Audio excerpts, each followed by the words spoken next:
me présenter quand même. Donc, je suis Sina Toussaka, je suis Abedje Sina Toussaka.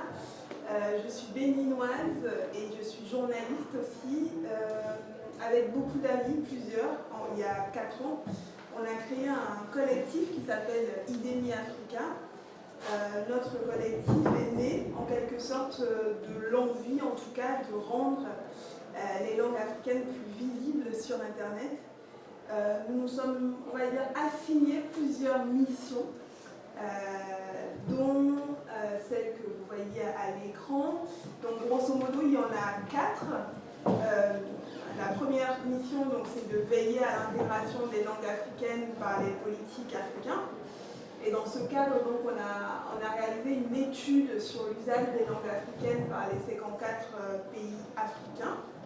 Une étude qui a pour but, en tout cas, de comprendre de quelle manière ces sites officiels-là intégraient une ou plusieurs langues africaines. Donc on a remarqué qu'il y en avait très très peu, sur les 54, il y avait 4 pays exemplaires. Le but de nos études, c'est quand même vraiment, c'est pas de juste voir les bons et les mauvais élèves, mais c'est de nous apporter en tout cas des éléments concrets pour continuer à échanger avec les politiques publiques. Notre deuxième mission, c'est de produire des gros volumes de données. Open source, c'est important de le préciser parce qu'il y a évidemment des entreprises type Google ou Facebook qui produisent de la data dans les langues africaines. Mais cette data-là est en tout cas fermée et réservée à un usage commercial.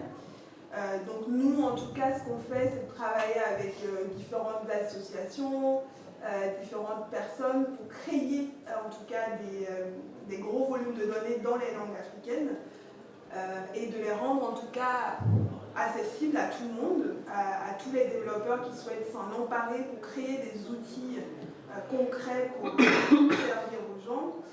On va organiser donc pour ce deuxième point des ateliers de traduction numérique. C'est en même temps des ateliers de créativité parce qu'il y a beaucoup de personnes qui parlent leur langue, donc du coup qui vont venir réfléchir pendant 1h30 sur la traduction des CMS. Donc je pense à WordPress, mais également à d'autres outils de création de sites internet. Donc on va essayer de traduire du jargon numérique dans les langues africaines. Notre prochain projet de ces ateliers-là, c'est d'essayer de traduire des termes comme cybersécurité, données privées dans les langues africaines, parce qu'on se rend compte qu'il y a une vraie problématique autour de ce sujet-là. Pour vous donner un exemple très concret, WhatsApp, c'est l'outil le plus utilisé sur le continent, en tout cas la messagerie la plus utilisée sur le continent africain, et la plupart de ceux et celles, évidemment, qui utilisent cette messagerie n'ont aucune conscience de toutes les données qui peuvent être captées et qui peuvent être utilisées, réexploitées aux États-Unis. Donc le but, c'est vraiment de traduire des termes comme cybersécurité, comme données personnelles et d'autres termes pour les sensibiliser en tout cas à la valeur de la donnée, à la valeur de leurs données personnelles. On va aussi avoir dans l'idée de sensibiliser l'opinion publique, des articles d'experts et d'acteurs de la société civile, parce qu'il y a beaucoup de gens qui travaillent sur ce sujet-là. Donc on va accueillir sur notre site pas mal de tribunes, d'interventions, qui sont en tout cas pour le coup assez différentes, c'est-à-dire que les langues qu'on couvre, c'est vraiment des langues de plusieurs pays. Le prochain papier qu'on prépare, par exemple, va donner la parole à des Burundais qui vont nous proposer une tribune sur le Kirundi. Notre vision, c'est vraiment de dire que les langues ne sont pas... Il n'y a pas une langue qui est plus importante qu'une autre. Donc toutes les langues se valent, même des langues où il y a 3 personnes, qui exagèrent un peu, mais c'est vraiment de sortir un peu de cette logique commerciale de Google qui va s'appuyer sur des langues économiquement fortes, type le Swahili qui a 100 millions de locuteurs, et de se dire que toutes les langues, même celles qui sont parlées dans un seul pays, sont aussi importantes, donc les visibiliser également, et visibiliser du coup toutes les initiatives qui existent et qui lient le numérique et les langues africaines Donc je pense par exemple à des applications qui permettent l'apprentissage de ces langues ou autres. Voilà. Avant de rentrer dans le vif du sujet, je pense que je me suis dit qu'il était important, et avec les autres membres du collectif aussi, en préparant cet atelier, on s'est pas mal dit que c'était important de rappeler le statut du français en France, avant de rentrer dans le vif du sujet, parce que le plurilinguisme, justement, est considéré d'une manière particulière d'un pays à un autre. Et en France, on a effectivement le français qui a toujours été considéré comme une belle langue, une langue qu'il faut préserver, une langue qu'il faut sauvegarder. C'est même un facteur, en tout cas, d'unité nationale aujourd'hui. L'autre chose qui est aussi très important en France, c'est que l'écrit est premier par rapport à l'oral, qui est considéré comme second, alors que les autres langues, si je prends par exemple le cas de plusieurs pays africains, l'oralité est quelque chose qui est importante et qui est très très fort. Toujours sur le statut donc, du français en France, il faut savoir que le français est vécu comme une belle langue, donc participe de fait, malheureusement, à l'exclusion des personnes qui ne possèdent pas les compétences nécessaires. On va toujours se parler, ou en tout cas se dire qu'il faut parler le bon français, qu'il faut maîtriser l'orthographe, la grammaire, en tout cas respecter les exigences que cette langue comporte. Et ces différents facteurs, du coup, contribuent à rendre la France monolingue, presque hermétique aux apports des autres langues, et c'est ce monolinguisme dominant qui est à l'origine de la reconnaissance un peu problématique, en tout cas, des plurilinguismes des individus. Pourquoi je prends le temps de parler du statut, en tout cas, du français en France?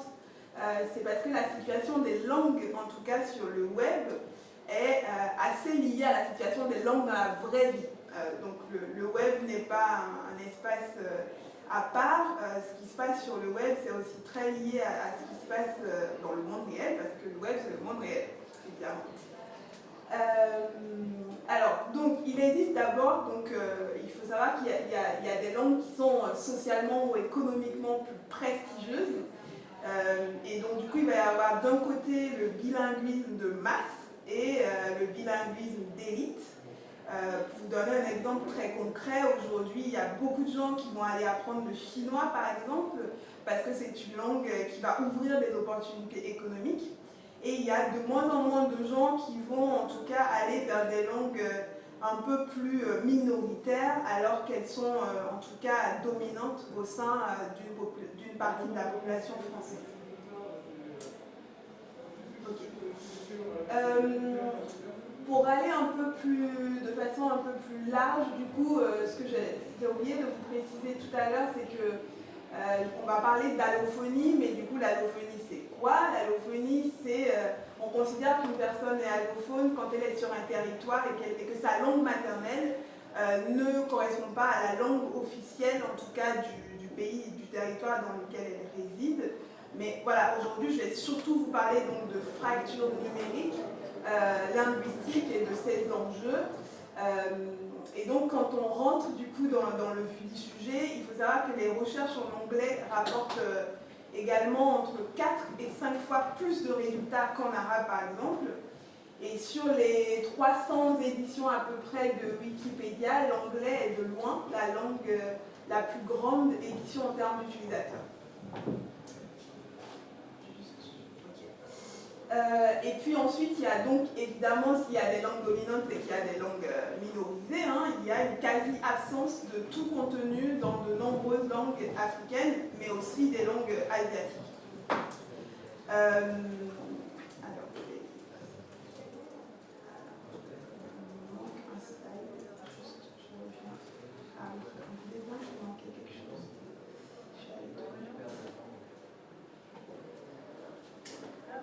Vu ça tout à l'heure.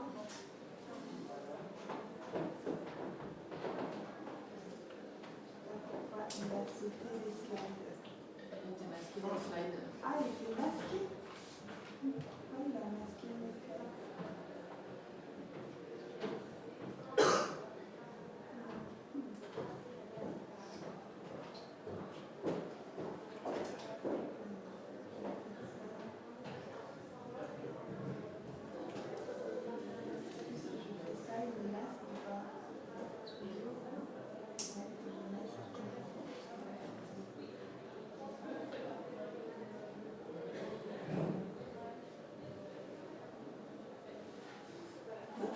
est toujours comme ça ou pas? Parce que là, je ne sais pas pourquoi ils vont me masque systématiquement. Ça va être 3. Troisième. C'est la troisième. Ouais, c'est ça. Peut-être en cliquant sur le... cliquer sur le numéro 3 peut-être. Sinon, comme ça, on arrive à lire. Vous arrivez à lire, voilà.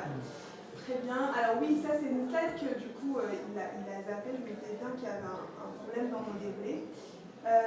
Donc je disais qu'on allait beaucoup s'appesantir sur la notion de fracture numérique linguistique. Pourquoi? Parce qu'en France, il y a 6 millions d'immigrés. Et quand on creuse dans le détail, selon l'INSEE, 44% des immigrés vivant en France sont nés en Afrique et 35% sont nés en Europe. Les pays de naissance les plus fréquents donc, sont l'Algérie, le Maroc, le Portugal et l'Italie. Du coup, qu'est-ce qu'on fait de cette information et comment on intègre ces langues aujourd'hui dans notre politique de plurilinguisme numérique?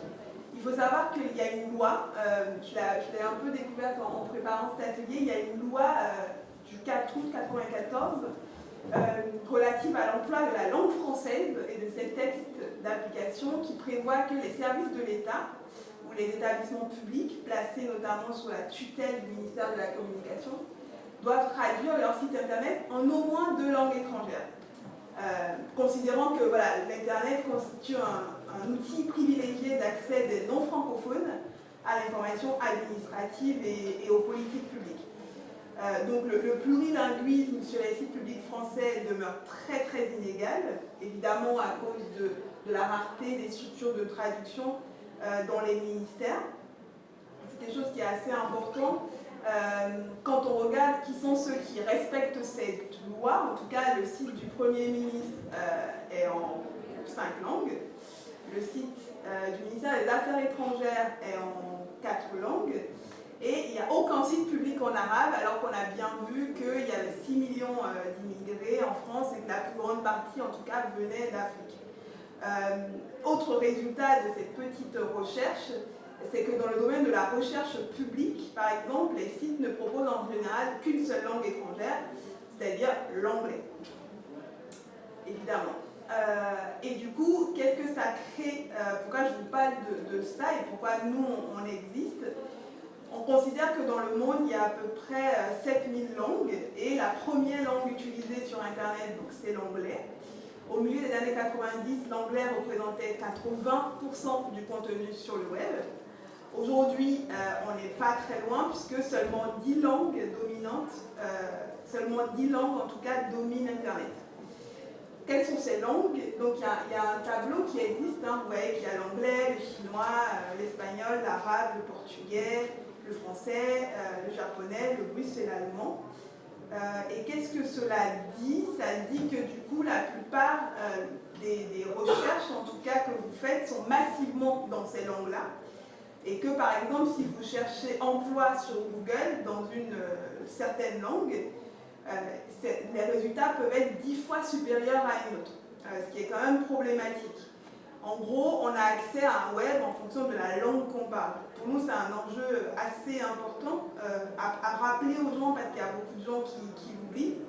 Il y a beaucoup de gens qui pensent Internet infini, mais en fait, Internet n'est aussi grand que dans votre langue. En fait. Sur les 7000 langues utilisées aujourd'hui, vous ne pouvez rechercher sur Google que dans plus de 130 langues. Donc c'est quand même très très très faible. Les recherches en anglais, donc c'est là où c'est le slide où j'étais tout à l'heure, donc rapportent également entre 4 et 5 fois plus de résultats qu'en arabe. Et sur Wikipédia, l'anglais est de loin la plus grande édition en termes d'utilisateurs.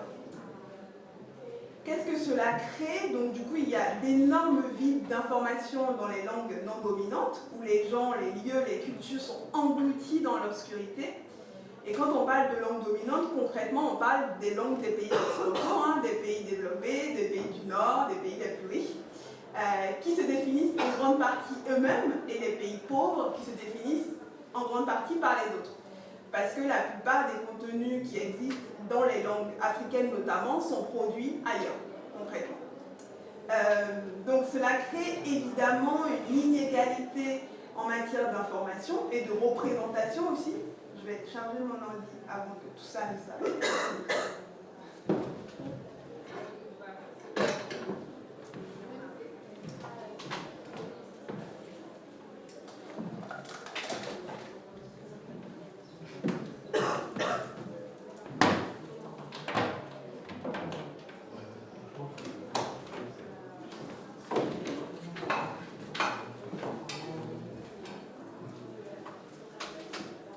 Donc, qu'est-ce que tout cela crée? Alors, tout cela crée une inégalité en matière d'information et de représentation dans différentes langues en ligne.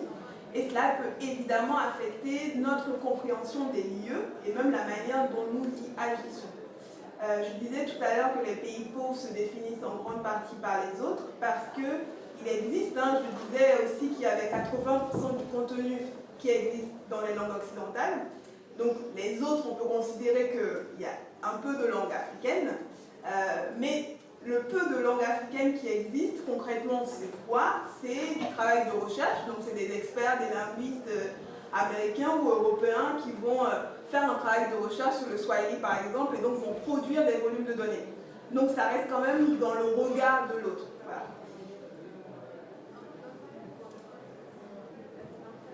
La fracture numérique, donc toujours sur les conséquences de cette fracture numérique linguistique, plus de 10% de Wikipédia est écrit en anglais, par exemple, et près de la moitié des articles du site sont en langue européenne.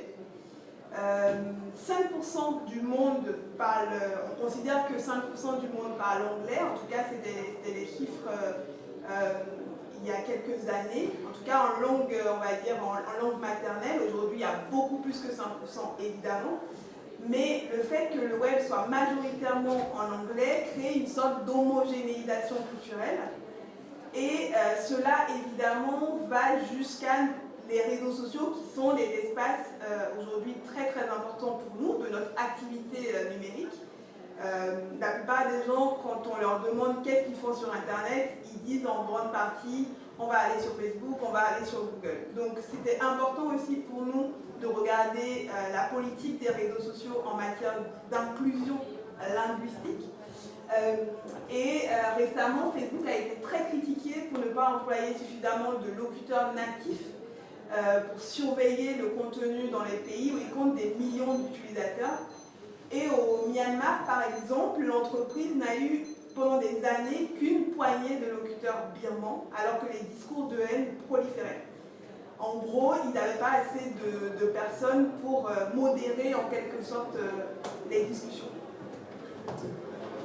Une autre partie du problème donc, vient du fait que peu de jeux de données, donc c'est toujours cet enjeu qui est très très important de la data, ont été créés dans ces langues, d'où l'importance de produire de la donnée.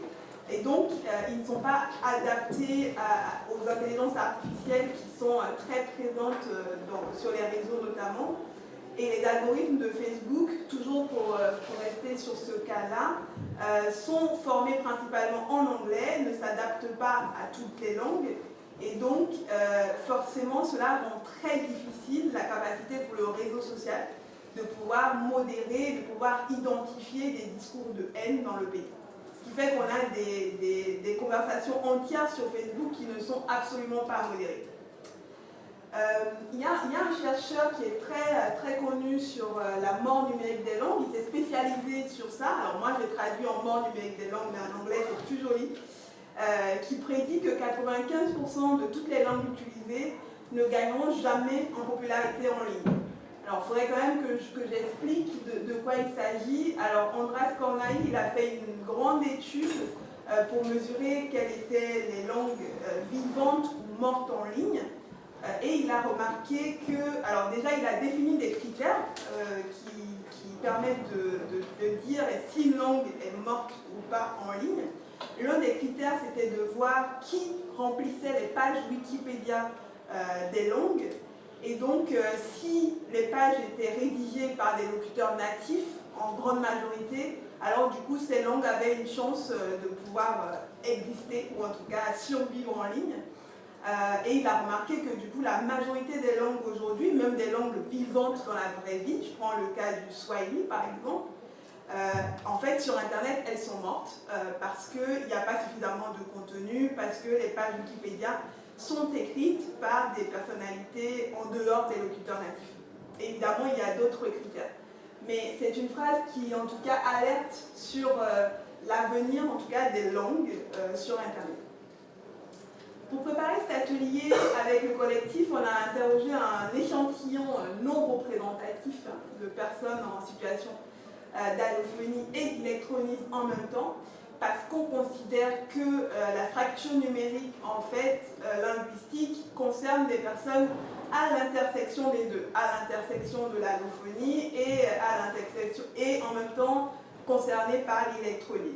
Donc on a interrogé des personnes qui sont à la fois, en tout cas parlent des langues, la plupart de ceux qu'on a interrogés parlent des langues africaines et ne sont pas habitués aux outils numériques. Et donc on leur a demandé comment vous avez accès aux outils numériques, en tout cas aux démarches administratives. Donc il y a deux éléments qui ressortent. Il y a d'un côté donc, les familles, les associations, les maisons de quartier, et puis il y a de l'autre côté les personnes, les accueillants, donc le personnel formé. Donc grosso modo, voilà, les enfants, la famille représentent les premières personnes aidantes, et ensuite il y a évidemment les maisons de quartier qui surtout permettent en tout cas de sortir de l'isolement. Et ensuite, donc, il y a le cercle professionnel, c'est-à-dire que quand la personne se rend dans une administration, il a la chance de parler à quelqu'un qui parle sa langue, et donc il est pris en charge, ou bien il décide de venir avec quelqu'un d'autre qui sert d'interprète, en gros. Autre chose qui ressort, on a essayé d'énumérer 5 points clés, en tout cas. Déjà, ce qu'il faut dire avant de vous parler de ces 5 points clés, c'est qu'en fait, on a eu une grosse discussion à la fois entre nous, mais aussi avec ces personnes, sur une certaine possibilité de ralentir la dématérialisation des services publics. Bon, c'est un sujet qui est très complexe, je sais, puisqu'on veut tout matérialiser aujourd'hui, mais peut-être qu'il faudrait mettre le sujet sur la table. Mais en gros, donc voilà, il y a 5 points clés qui pourraient aider ces personnes-là. Donc le premier, c'est évidemment, j'en ai beaucoup parlé, c'est de traduire, c'est de produire des gros volumes de données. Donc traduction permettant de prendre en compte les normes linguistiques.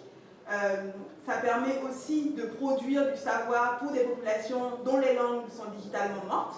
Donc ça pourrait être une piste. Il y a beaucoup de sites aujourd'hui, qu'ils soient publics ou pas, qui se contentent d'une traduction automatique via Google Trad, ce qui est quand même très très grave pour nous, parce que cela favorise des contresens pour les langues en tout cas minoritaires. Il y a des langues où Google Trad n'est pas mal du tout, mais en tout cas, de façon générale, il y a des contresens et il y a surtout des biais de genre qu'on n'aimerait pas reproduire. Du coup, on favorise donc des traductions humaines. Et puis, il y a aussi ce point qui est très très important, c'est de mettre en valeur la traduction, de ne pas balkaniser l'information dans une langue, c'est vraiment de mettre en valeur la traduction pour qu'elle soit visible et pourquoi pas permettre à des populations qui ne parlent pas les langues en question de pouvoir apprendre ces langues-là aussi. Donc vraiment essayer de mettre en valeur la traduction. Un point sur lequel on a beaucoup discuté aussi, c'était de savoir dans quelle mesure le serveur vocal 3400, qui permet en tout cas d'aider les populations pour faire leurs démarches administratives, était disponible dans des langues étrangères. Donc c'est une question ouverte, évidemment. L'autre, on va dire recommandation, mais c'est plus une proposition, je dirais, c'était d'échanger donc avec les personnes concernées, c'est de discuter en tout cas de ce sujet-là. Oui. En fait, je ne sais pas ce que c'est le serveur 3400. Alors le serveur, en fait c'est un serveur vocal, c'est un numéro qui existe je pense depuis 2019 ou un peu avant, je sais pas, je connais pas la date exacte, que tu peux appeler pour t'aider à faire ton passeport par exemple, en gros, si tu as des difficultés. Voilà. En français. Ouais, en français. Ouais. Et il y a quelqu'un au bout de la ligne qui répond. Oui, il y a quelqu'un. Après, à quel point c'est automatisé, je ne sais pas. À quel point il y a des messages préenregistrés, je ne sais pas. Mais l'idée, c'était de voir dans quelle mesure on intégrait des langues étrangères. Voilà. Donc du coup, oui, il s'agissait aussi donc, de multiplier les espaces de discussion, hein, parce que pour nous c'est un vrai enjeu de parler de ce sujet-là, donc ici mais aussi ailleurs, et d'encourager la recherche universitaire dans l'espace francophone sur la question de la fracture linguistique numérique. C'est un vrai sujet dans les espaces universitaires anglo-saxons, mais on estime que dans les espaces universitaires francophones, il est très très peu pris dans sa charge. Donc on a très très peu de données, évidemment. Donc il faudrait déjà il faudrait qu'on en parle pour sensibiliser les uns et les autres. Autre usage qui pourrait être valorisé, c'est de valoriser évidemment une politique linguistique dans les pratiques d'accessibilité numérique. On en a beaucoup parlé, moi j'en ai beaucoup entendu parler aujourd'hui dans différentes salles. On a beaucoup parlé d'accessibilité numérique et je me demandais, en tout cas la question se pose de dans quelle mesure il y a une vraie politique linguistique dans les pratiques d'accessibilité numérique, parce qu'on n'en parle pas assez. Il y a évidemment les associations qui aident. Du coup, la question est de savoir à quel point on peut les aider aussi à produire de la donnée, à les accompagner à produire de la donnée et à les mettre en ligne pour qu'elle soit disponible pour le plus grand nombre. Donc elles peuvent venir aussi en soutien à tout le travail que peuvent faire les traducteurs en amont, parce qu'elles sont en lien direct avec les populations. Enfin, je pense que c'est la dernière proposition, c'était évidemment de former le personnel, hein, parce qu'il y a encore beaucoup en tout cas ceux avec lesquels on a discuté, il y avait encore très peu de personnes qui allaient dans les administrations et qui trouvaient des personnes qui parlent leur langue. Il y a un outil qui est qui est intégré à la stratégie d'inclusion numérique en France. Peut-être qu'il faudrait réfléchir à y ajouter une dimension linguistique, évidemment. L'autre point qui est aussi très important, c'est de comparer les pratiques administratives entre les pays d'origine et la France. Je voulais vous présenter un exemple qui pour moi c'est un exemple récent en plus, c'est un exemple d'inclusion linguistique numérique. Ça se passe au Rwanda, donc ils ont développé un chatbot qui s'appelle Mbassa et qui fournit des informations assez précises en fait en Kinyarwanda et en français et en anglais. Donc il y a des choses très intéressantes dans ce service, mais ce qui est très important à souligner, c'est que c'est vraiment un travail collaboratif qui a été réalisé par Mozilla Common Voice, dont je vous parlerai tout à l'heure, mais par des structures plutôt publiques, par une entreprise privée et par des associations. Donc c'est vraiment une collaboration. Et concrètement, comment ça marche? Donc c'est accessible à tous les Rwandais, sans Internet aussi. Donc ça, c'était un élément assez important. Il faut juste envoyer un code court et du coup, tu reçois en tout cas un message en Kinyarwanda qui permet en tout cas de te donner des informations que tu veux, notamment le nombre de cas, etc. Et cela a été possible donc grâce à Common Voice, donc le projet de Mozilla dont je vous parlais. J'avais aussi l'intention donc de vous présenter quelques inspirations de choses en lien avec le numérique et les langues. Donc il y a le projet Wikitong qui est évidemment lié à Wikipédia, vous l'avez deviné. Donc c'est une organisation qui promeut la diversité linguistique. Elle souhaite documenter toutes les langues du monde. Et du coup, je vous parlais donc de Common Voice. Donc Common Voice a été développé par Mozilla et il comprend des enregistrements de plus de 42 000 personnes. Donc c'est vraiment des gens qui ont donné gratuitement. Donc ça c'est vraiment un bel exemple de données ouvertes dispo. Donc il y a des contenus dans les langues dominantes comme l'anglais et l'allemand, mais aussi dans des langues, on va dire, plus petites comme le kabyle. Et le projet est vraiment conçu pour permettre aux développeurs d'avoir des outils dont ils ont besoin pour créer d'autres dérivés, etc. Donc c'est vraiment très intéressant, c'est en open access Et tout le monde peut l'utiliser, tout le monde peut récupérer des données à condition de créditer, etc. et d'échanger avec les équipes. Mais il y a souvent cette barrière-là de « ok, on veut intégrer les langues, mais on n'a pas de la donnée ». Et du coup, voilà, il y a quand même une plateforme qui existe. Elle n'est pas parfaite, mais elle sera parfaite à condition que tout le monde y mette du sien. C'est l'idée en tout cas. Je pense que c'est presque tout. Il y avait le projet Langue en danger aussi, qui est une plateforme en ligne, qui permet aussi de fédérer des communautés qui parlent des langues presque éteintes. Et du coup, ils ont créé une communauté sur la langue Muska, par exemple, et qui permet à des locuteurs de pouvoir se retrouver autour, par exemple, d'une page Facebook, d'un groupe Facebook, pour continuer à partager des informations ou même juste à parler leur langue, parce qu'ils sont peut-être loin de chez eux et ils n'ont plus l'occasion d'échanger avec leurs parents. C'est un enjeu dont moi je parle beaucoup et j'invite en tout cas tous ceux qui parlent une deuxième ou une troisième ou une quatrième langue à parler cette langue sur les réseaux sociaux notamment.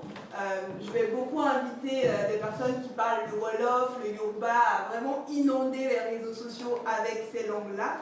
Ça permet aux algorithmes des réseaux d'être plus pertinents, déjà. Et puis ça permet aussi aux gens de faire la promotion de leur langue, etc.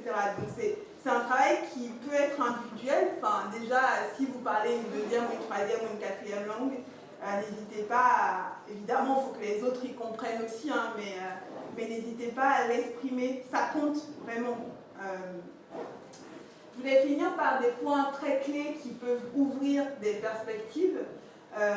En 2011, l'ONU a déclaré l'accès à Internet comme un droit humain, mais il est clair que l'accès à lui seul ne suffit pas à mettre tout le monde sur un même pied d'égalité. Alors qu'Internet est de plus en plus intégré à la manière dont nous comprenons le monde qui nous entoure, il en va de même pour la langue que nous utilisons pour accéder à cette expérience-là. On dit souvent que la langue, c'est une vision du monde, donc votre Internet reflète vraiment votre vision du monde. L'accès à Internet offre la possibilité, c'est ça qu'il faut aussi préciser, c'est que Internet peut aussi permettre de sauver, j'en ai beaucoup parlé, mais Internet peut permettre à des langues d'être vraiment préservées, et de permettre à des locuteurs de pouvoir échanger et de pouvoir permettre à leur langue de continuer à exister. Je ne vais pas revenir là-dessus, mais Google fait des efforts, mais cela n'équivaut pas à une multiplicité de perspectives humaines. Et puis surtout, mettre plus de langues en ligne peut en fin de compte être un vrai exercice de préservation culturelle. Mais malheureusement, on est très lucide. Il n'y aura jamais autant de contenu en Yoruba qu'en français ou en arabe, sauf s'il y a une vraie politique de ces pays-là. J'ai tort de dire jamais parce que le chinois, par exemple, dans les années 90 à peu près, était loin de faire partie des 10 langues les plus parlées aujourd'hui sur Internet. Donc il y a une vraie politique de la Chine de pouvoir inonder le web, notamment par des méthodes un peu discutées, comme vraiment créer leur Facebook, créer leur réseau social. Mais en tout cas, quand il y a une vraie politique du pays, la langue peut être un vrai instrument de diffusion de la culture. Et donc finalement, les internautes peuvent choisir de naviguer. Aujourd'hui, ce n'est pas le cas. Moi, ma langue maternelle, c'est le Yoruba, c'est le fon. Je ne peux pas naviguer en Yoruba ou en fon parce que j'ai aucun résultat. Donc je suis obligée de naviguer en français ou en anglais. Voilà. Merci beaucoup. De toute façon, j'ai plein de bibliographies et tout ça. Mais voilà l'essentiel de ce que je voulais vous dire. Merci.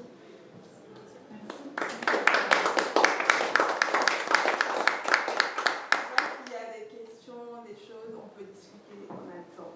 N'hésitez pas. En début d'intervention, j'ai entendu que IDEI Africa organisait des groupes de travail pour faire des traductions de mots comme cybersécurité, etc. Du coup, est-ce que c'est ouvert après c'est mis à disposition de médiateurs numériques, par exemple, qui peuvent s'en servir derrière pour accompagner un public allophone. Oui, tout ça est mis en ligne. Alors, du coup, l'atelier sur toute la partie protection de la vie personnelle, on va dire que c'est vraiment naissant. Hein. Pour l'instant, on n'a fait que traduire tout ce qui avait rapport avec WordPress, les réseaux sociaux et tout ça. Donc c'est vraiment un sujet très naissant parce que il y a quelques mois, WhatsApp a changé sa politique de confidentialité. Donc on s'est dit, mais là, waouh, ok, est-ce que les gens sont au courant de ça? Mais à terme, si on fait cet atelier, ça sera disponible gratuitement pour tous. Voilà. Donc, pas de souci.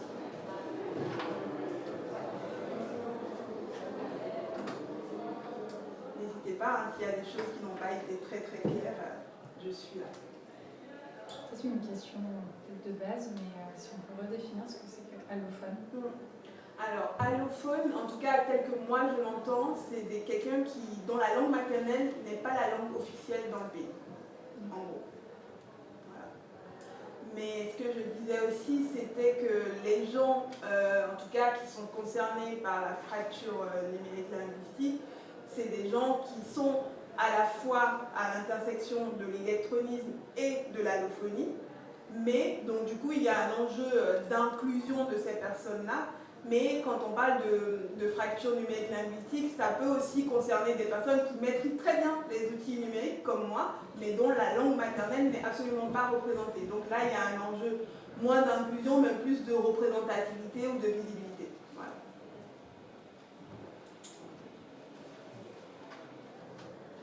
Après, il y a sûrement aussi dans les gens, par exemple, qui sont accompagnés au numérique, des gens qui maîtrisent très bien les outils numériques, mais pas le français. En fait, ils n'ont pas.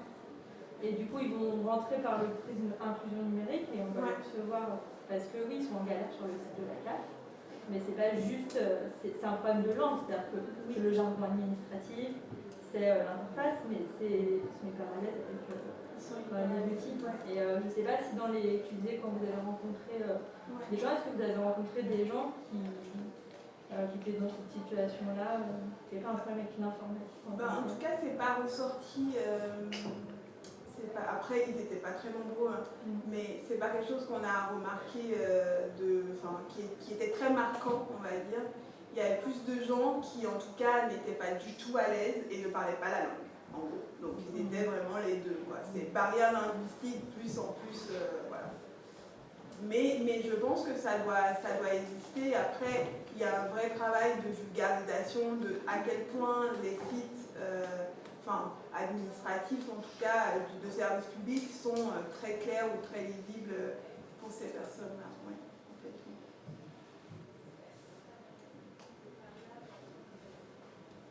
Et puis peut-être, à un moment vous évoquiez qu'il y avait les cercles professionnels, mais aussi le cercle familial. Et en tout cas, sur le côté cercle familial, notamment, il y a certaines données, d'y aller avec un interprète qui n'est pas professionnel, par exemple, je ne sais pas, des données de santé ou des questions d'héritage, enfin peu importe, c'est peut-être bien d'avoir un interprète professionnel. Voilà, et du coup, moi j'aurais bien aimé des outils plus de en fait comment est-ce qu'on se débrouille quand on est travailleur social et on parle pas trop anglais, voilà.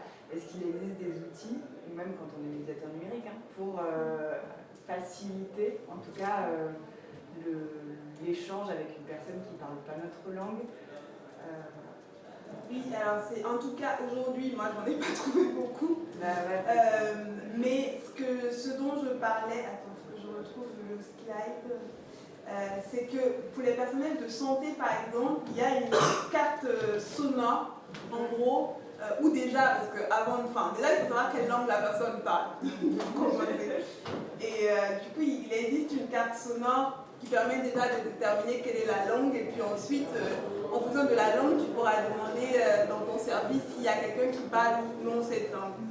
Mais je pense que c'est un outil qui peut aussi servir dans d'autres domaines. Je ne sais pas à quel point c'est vulgarisé ou pas, mais en tout cas, c'est un outil disponible. Moi, j'ai trouvé sur le site du ministère de la Santé. Et puis après, il y avait aussi... moi, je pense que c'est une question qui n'est absolument pas prise en charge, en fait. Donc forcément, il n'y a pas de choses, il n'y a pas 10 millions de choses. Il y a beaucoup de choses pour des personnes voilà, qui sont juste n'ont pas accès aux outils numériques, mais du coup, à quel point on intègre ceux qui n'ont pas accès aux outils numériques, qui ne parlent pas la langue, ça c'est encore très peu pris en charge. Et c'est ce qu'on essaye de... c'est ce qu'on a remarqué, nous en tout cas, dans le travail, c'est que c'était pas du tout pris en charge, même au plus haut sommet de l'État, où on dit qu'effectivement il y a une loi qui les oblige, mais en fait, même cette loi, quand tu regardes tous les sites du ministère de la Recherche, la seule langue étrangère, c'est l'anglais, quoi. Donc, il y a un vrai sujet. Mais en tout cas, moi, je suis preneuse d'expérimentation. C'est pour ça qu'il faut en parler, c'est pour ça qu'il faut réfléchir ensemble, c'est pour ça qu'il faut tenter, tester des choses pour ensuite essayer de faire un guide de bonne pratique, quoi. Parce que c'est un peu ça que nous, on a essayé de faire avec ce petit groupe-là, de voir, du coup, comment vous faites, comment vous vous débrouillez. Et ce qui m'est ressorti, c'est moins des outils numériques, mais beaucoup plus des personnes, quoi, des vrais gens, en fait. Voilà. Et elle est matérialisée comment, cette carte sonore? Alors, peut-être qu'on peut faire une recherche web. Je crois que c'est peut-être dans ma bibliographie. De toute façon, je ne sais pas à quel point ça sera mis en ligne ou pas, mais je mettrai la présentation en ligne et vous pourriez voir. Alors, je crois que c'est... donc c'est sur santé-solidarité.org. Il y a beaucoup d'anglais, hein, faites pas attention.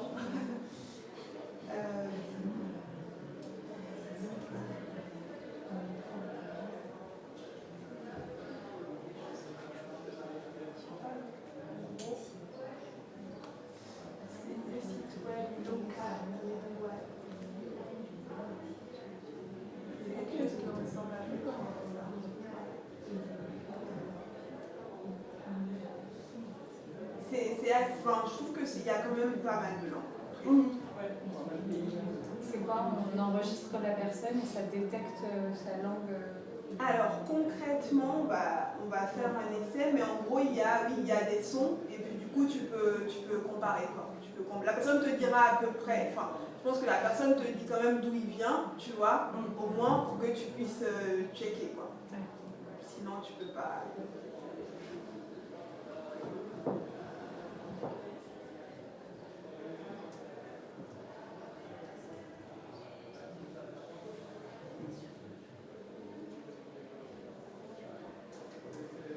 Il y a d'autres dernières questions hésitantes?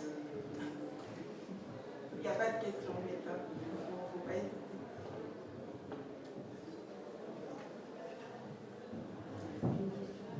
Il n'y a pas de réponse. En fait, je me pose la question du coût d'un interprète. Je ne t'entends pas. Pardon.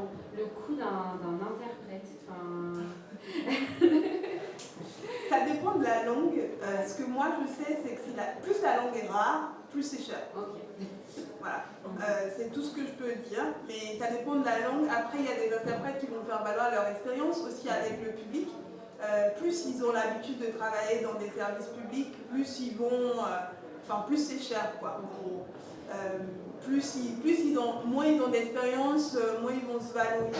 Mais deux choses importantes sur le coût, c'est la rareté de la langue et puis ensuite l'expérience avec le public, vraiment. Parce que c'est une aptitude qui n'est pas donnée à tout le monde, en fait.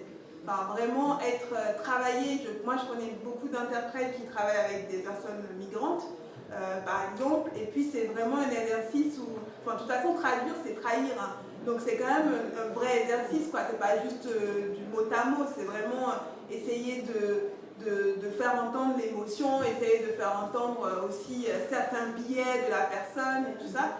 Et donc plus tu as l'habitude de faire ces choses-là, c'est des compétences qui valorisent aussi les interprètes. Donc il y a ces deux points-là qui font que le coût peut être élevé.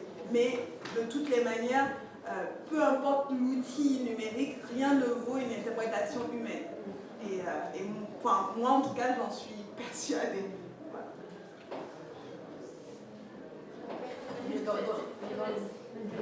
Dans les institutions, comment on peut imaginer qu'il y ait des interprètes? Justement, vous disiez une telle multitude de langues, c'est qu'il ne peut pas y avoir un interprète de chaque...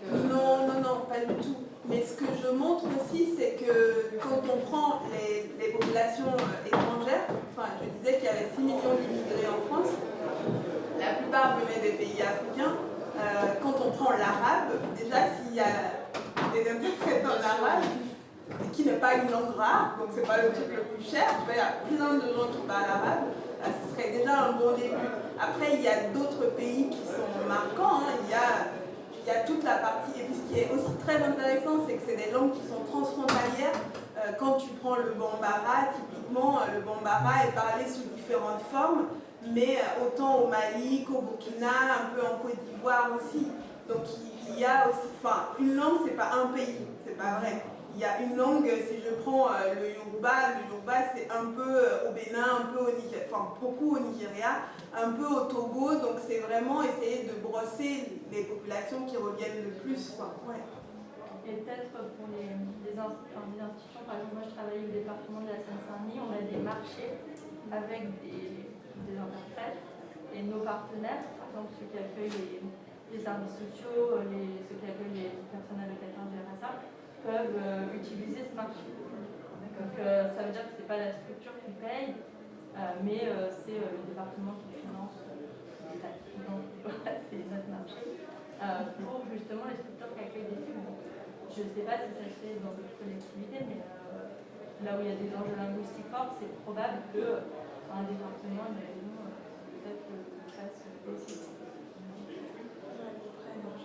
Mais surtout, ce qui est vraiment important, c'est d'accompagner l'interprète et de lui expliquer aussi les liens avec le numérique, parce qu'il y a beaucoup d'interprètes qui n'ont pas ce réflexe-là.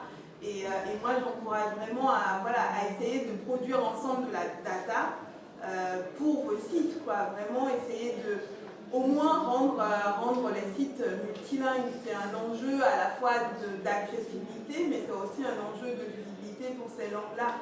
Même si c'est juste une petite vidéo dans une langue, vraiment ça change la manière dont la personne qui arrive sur le site se perçoit lui-même et se sent intégré, quoi. Vraiment.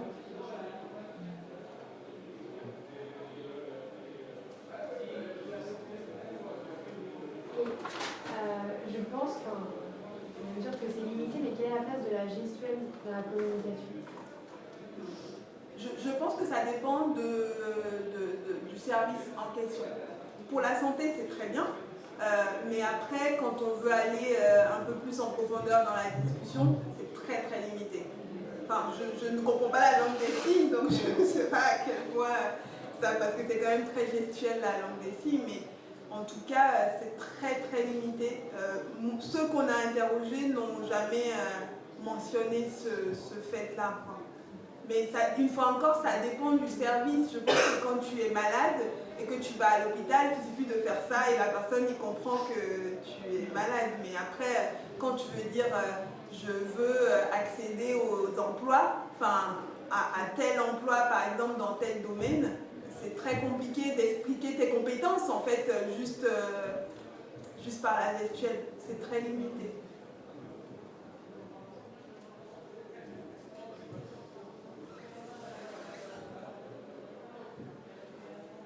C'est tout bon pour vous.